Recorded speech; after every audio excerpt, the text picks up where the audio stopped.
It happened on a Wednesday. I was in my study finishing up some work when a notification flashed on our shared iPad. It was a text synced from my fiancée Amelia's phone. We hardly ever touched that iPad, it usually just sat charging, but for some reason I glanced at it. The message was from her mother. Her mom? Any progress getting him to talk about the debts? And then a reply from Amelia, appearing right as I looked. Not yet. He keeps dodging it. But don't worry, I'll make him agree before the wedding. Once he clears them, I'm leaving. I froze. The words didn't feel real. My brain stalled like it couldn't compute them. I run my own design firm. My entire life is about precision, details, structure, how things fit. And with one sentence, the entire framework of my life was smashed to rubble. Gone. Once he pays them off. That wasn't a joke. It wasn't a mix-up. It was a plan. A cold, sharp, brutal plan. My first reaction was raw fury. I wanted to hurl the iPad through the wall. I wanted to storm into the living room where she was chuckling at some comedy and just detonate. But then, something else crept in. A chilling calm. This wasn't something to shout about. Shouting is what you do when you're trying to fix something. This thing was already a corpse. All that was left was the demolition.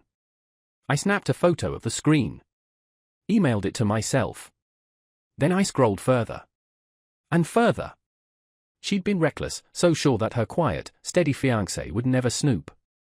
It was all there. Months of scheming, orchestrated by her mother, to get me to erase $160,000 of her literature degree loans. Texts from her mom. Here's how you phrase it, don't push too hard. Make it about the two of you. Say you can't feel secure until you're both debt-free as one. If needed, cry a little. He'll cave. And Amelia's responses. He's so wrapped up in the wedding planning, it's the perfect cover. Sometimes I almost feel guilty. He's a decent guy. Her mom. Don't feel guilty. Feel clever. This is for your future, not his. Then the kicker. But after? How soon do I leave? Stay at least a year, make it believable. Say you've grown apart. By then the money's gone, you're free. Perfect plan. For 2 years, I thought we were building a life. She thought she was running a con. I closed the app, poured myself some water, steady as stone. She glanced up from the TV. Hey love, she said. You okay? You're so quiet. Just thinking about a project, I replied. My voice didn't even waver. She thought she was moving pawns and bishops on a board I didn't even know existed.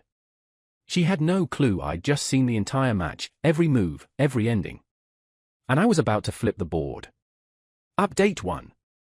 The 2 weeks after were the strangest of my life. I didn't confront her. Not yet.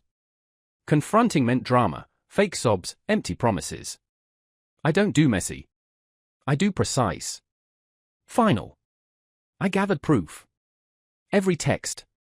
I combed through finances. The house's mine. Mortgage, utilities. All me. Her car, in my name. I paid for insurance, gas, trips, dinners. Her modest gallery paycheck was pocket change. My money was our life. I had been feeding a parasite planning to gut the host after one last feast. My lawyer, a razor-sharp guy named Victor, confirmed she has no legal claim. Your only risk is if you hand over the money. That's their entire leverage. So the plan became simple. I had to let her think she'd won. Walk her to the finish line, let her taste victory, then rip the ground out beneath her. I played the part. A few days later, while making dinner, I sighed. I've been thinking about your loans, about us starting fresh. Her eyes lit up. Fake hope, Oscar-worthy. Really? Yes. I don't want that shadow over us. Consider it my wedding gift. I'll clear them. She collapsed into sobs. Hugged me, gushed about how I was the most incredible man alive. Called her mom immediately. I could practically hear the champagne corks in the background. But I added one condition. I don't want to just wire it. This is huge. I want a dinner with both families. I'll present the check there as a symbol of our future. She was ecstatic. A ceremony of her triumph. The dinner was last night. A private room at the fanciest place in Brighton. Amelia and her parents on one side, mine on the other. Her mom practically glowing with smugness. Her dad, clueless, just happy. After the meal, I stood. Amelia, because I love you, I'm erasing your student loans. Gasps, smiles, applause. She beamed. Her mom grinned like a fox. I pulled out an envelope. But it wasn't a check. It was a blown-up screenshot of her text. Don't worry. Once he clears my loans, I'm leaving. Silence. The loudest silence I've ever heard. Amelia's joy curdled into horror. Her mom paled. My parents stared, stunned. Her father's face collapsed in realization. This was never a wedding, I said evenly. It was a scam. A scam your mother designed. Then I handed out more printouts. Every message. Every plan. Amelia wailed, no, Ethan, it's not what it looks like. It's exactly what it looks like, I cut in. The wedding is cancelled. We are done. To her dad, you raised a daughter. Your wife raised a fraud. And I walked out with my parents. By the time we got home, movers had already emptied her things to her parents' house. Locks changed. Codes wiped. Her calls flooded in. Her screams, sobs, accusations. My final text. I didn't ruin your life. I just stopped financing it. Hey everyone, it's Ethan again, the OP from the story about the student loan con. The response to my first post was wild. Reading through hundreds of your comments reassured me that I wasn't crazy for how I handled it. A lot of you asked for an update, especially about what would happen when my ex-fiancée Amelia tried to face my parents. Well, she did. And the outcome was even more explosive than I could have scripted. After the dinner, where I revealed everything, I cut all contact. Blocked Amelia and her mom on every channel. The silence was bliss. But my parents weren't so lucky. My mom told me Amelia left a dozen rambling voicemails, sobbing that it was all a misunderstanding and that her mother pressured her into it. I had already warned them about Amelia's final voicemail threat, that she was planning to show up at their house. My dad's only reaction was a calm, let her come. It happened on a Saturday afternoon. I was at my apartment when my phone buzzed. Dad. His tone was steady, but I heard that hard edge I knew so well. Ethan, he said. The demolition crew has arrived. He put me on speaker. Set the phone on the table near their front door. The doorbell rang. My mom opened it. Her voice polite, but cold, Amelia. We weren't expecting you. Amelia's voice came, dripping with fake tears. I'm so sorry to barge in. I had to explain. Ethan won't hear me out. He's throwing away everything over a big misunderstanding. Then my dad's deep voice cut through. It's not a misunderstanding when it's written in black and white. Our son showed us your messages. All of them. Amelia broke down harder. That wasn't me, it was my mom. She pushed me. I love Ethan, I would never hurt him, you know that. Dad let the silence stretch. Then calmly said, I am an architect, Amelia. My son is an architect.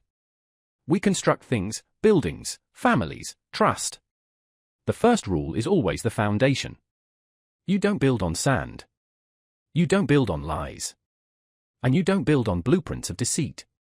Amelia whimpered, it was a mistake. Was it a mistake, Dad asked sharply, when you texted that you'd stay a year to make it look believable before leaving? Was it a mistake when you wrote that once the debt was gone, you'd finally be free? That's not a mistake. That's a strategy. A meticulous one. From a technical standpoint, impressive. From a moral standpoint, disgusting. He wasn't yelling. He was dissecting her, piece by piece. You failed to manipulate my son. Now you're trying to manipulate us. You see us as weak points in the structure. But this family is not a house of cards. Then, another knock at the door. It was her parents. Robert and Helen. Robert tried to sound reasonable. We're so sorry to intrude. Our daughter's a wreck.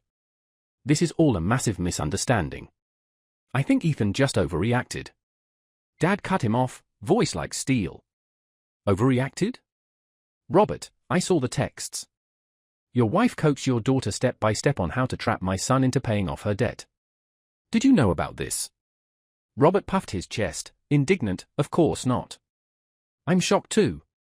Helen just tried to help. Her heart was in the right place. Dad didn't buy it for a second. So you expect me to believe your wife and daughter plotted for half a year, under your roof, using your finances, and you had no clue? Either you're complicit, or you're willfully blind. Both are damning. Then Dad dropped the hammer. Funny thing, I spoke with my son's lawyer this morning. He explained how conspiracy to commit fraud works. Investigators check family bank records, phone logs, everything. Forensic accountants are very thorough. If this ever went to court, your entire household would be under a microscope. Robert went pale. Helen gasped. Dad turned back to Amelia. You targeted my son because you mistook his kindness for weakness. You saw his stability as an opportunity. But you are a predator, Amelia. And predators don't get to stay in this family. The engagement is over. The relationship is over. If you attempt contact again, we will file a restraining order. Clear. Amelia stood frozen, her fake tears evaporated, her face stunned. Now leave, Dad said coldly. You have plenty to discuss with your own family. The door shut. Dad picked up the phone. Still there, Ethan? I'm here. It's done, he said. The site is clear. The fallout was brutal. Robert and Helen erupted in the driveway, screaming at each other. Robert blamed Helen for the scheme, she blamed him for failing to back them up. Their marriage is crumbling. Robert cut Amelia off financially, furious at the shame she brought. Now she's stuck, no fiancé, no support, no way to cover $160,000 in loans. She didn't just lose me. She lost everything. The demolition is complete.